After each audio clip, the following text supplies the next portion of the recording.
Most people think discipline is forcing yourself to work harder, but it's not. It's about training your mind to work automatically, even when you don't feel like it. Because let's be honest, motivation fades, feelings lie, but your structure, that's permanent. Today, I'm giving you the Lotus Method. Four-stage system to rewire your brain for maximum discipline, even if you failed 100 times before. Because like the lotus flower, the real discipline is built in the mud, in distractions, in chaos, in noise. But guess what?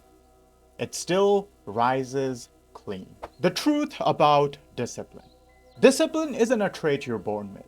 It's a circuitry. It's training. Think of your brain like wet cement. Every action leaves an imprint. Scroll once and you're building a path to distractions. And push through once and you're building the path to momentum. But the problem arises when you start to wait for motivation to arrive before taking the action. That's like waiting for the storm to stop so you can learn how to swim. The truth is simple. Motivation is the spark and the discipline is the engine. And if you rely on the spark alone, you'll burn out before you ever start the car. So instead of chasing some hype, let's build an actual system. The Lotus Method. Stage 1, the root. Build your mental foundation. Everything strong starts underground. This stage is about grounding yourself before you start growing. So step 1, define your why. You will never stay disciplined for a weak reason. Get fit is vague. Becoming the person who doesn't need to prove anything. Okay, now that's more powerful. Making money is questionable, but never wanting to end up at a place where you aren't able to afford more than day-to-day, month-to-month paycheck. Never wanting to end up when your kid asks for something cool that he wants and you have to say, we can't afford that. Now that's powerful. So write down your reason and make it painful and say it out loud every morning. This is your mental root system. Step 2, control your environment. Your discipline will die at a place where temptations lie. If your phone is in front of you and it keeps waking up every hour, people are texting you and it keeps shining in your face, how can you expect yourself to stay disciplined? Even me, if my phone is not always on dark mode and never shines or never rings, I get distracted by it. These things are built for that. It's not a bad thing. It's not a good thing either. It's their system. That's what they do. So put your phone in another room. Remove the apps. Put it on silent. Put it on do not disturb. If you like to eat junk food, remove it. Don't buy it. Put barriers in front of you. You have to make easy work as easy to do and make the bad work as hard as possible to do. So imagine this, if you're hungry, you have this healthy meal in front of you, but it may not taste as good as a double quarter pounder cheeseburger, whatever. But you have this healthy meal right here. But the quarter pounder, you have to go to freaking McDonald's to get it. Which one are you going to eat? You're hungry, you are starving. Go for the healthy meal because it's right there. I'm not gonna spend my money. I'm not gonna go drive and be in the traffic and then be waiting in the drive-through. Healthy meals right there. That's how you need to build your environment. Make it easier to win than lose. Step number 3, start small. Your brain builds identity through repetition, not intensity. You can go to the gym for one day for 12 hours straight. That doesn't do anything. But if you do for 30 minutes every single day for a week, that's the same amount of time, 12 hours, 30 minutes a day, 30 days, that's about the same time. But 30 minutes a day, why does that work a lot better? Because it's building your identity. So don't start with running a marathon, run a block first. You start by running a block, but you do it daily. 5 minutes of focus, 10 push-ups, 1 hour without scrolling. The point is that you need to prove your brain that, you know what? We can keep promises to ourselves, even the smaller ones. So discipline isn't built in these big moments. It's built in these micro decisions that no one really sees besides you. Stage 2, the stem. Strengthen your self-control. Now that our roots are set, it's time to rise. The stem represents your ability to stand taller under pressure. So how you do that is using the 5-second rule. Whenever your brain hesitates, count down.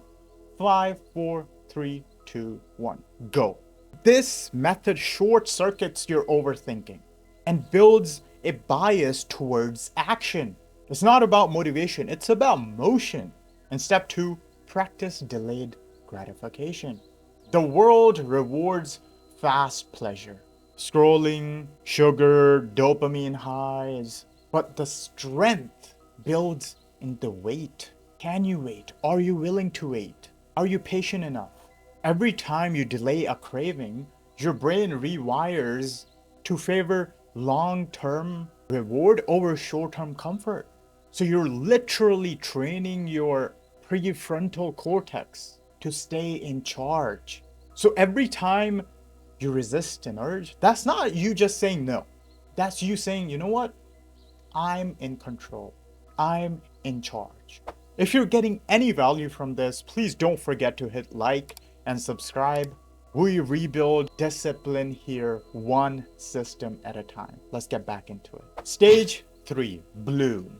Master the deep focus. Once you master to control yourself, the next skill is to channel that control. Time block your focus. Set 60-minute work blocks.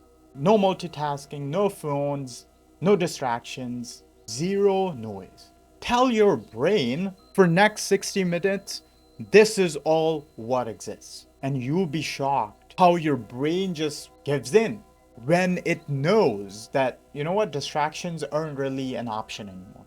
Step 2 is single task rule. Your brain performs best when it knows we need to get this one specific task done. Instead of 10 tabs, have one tab. Instead of 10 applications, have one app open. If you eat, then eat. If you are working, then work. If you're sleeping, then sleep. Discipline thrives on simplicity. Focus is not about doing more. It's about cutting every single thing that isn't the mission. Stage 4, last but not least, thrive. Make discipline who you are. At this stage, you're not chasing discipline. You are discipline. So step 1, track your days. Give yourself a daily discipline score, 1 out of 10. Don't judge, just measure. Your awareness will create the adjustments. It's exactly like when you start to count calories. You counting calories alone makes you eat better. And it goes the same way with discipline. If you miss a day, don't miss the next. Calibrate, calculate. Step number 2, your identity shift. Stop saying, I am trying to do something. Say, I'm kind of a person who shows up. I'm not trying to make these videos. I'm a person who makes these videos. I'm not a person who's trying to go to the gym. I go to the gym. Your words shape your behavior, and your behavior shapes your identity. And once your identity takes over, oh boy, effort becomes automatic. Step number 3, weekly reset. Every Sunday, review your week. What worked, what didn't, who did, who didn't. And last but not least, what's next? A lotus doesn't just bloom once. It rises again after every fall. And that's how real discipline lasts. You don't lose discipline. You stop maintaining it. So keep watering your roots. Discipline isn't pain, it's peace earned through structure. The world is after motivation, but motivation burns out and structure doesn't. System doesn't. So train your mind to rise through mud, like Lotus itself. Quiet, consistent, untouchable. Because when your discipline blooms, your potential follows. And if you want a full system to rebuild your structure, your clarity, your focus, check out the reset kit linked down below. It's a blueprint that literally made this channel possible. And if you enjoyed the video, please don't forget to like and subscribe. That helps me the most actually. This is my comeback, and this can be yours too. I'll see you next time. Thank you very much.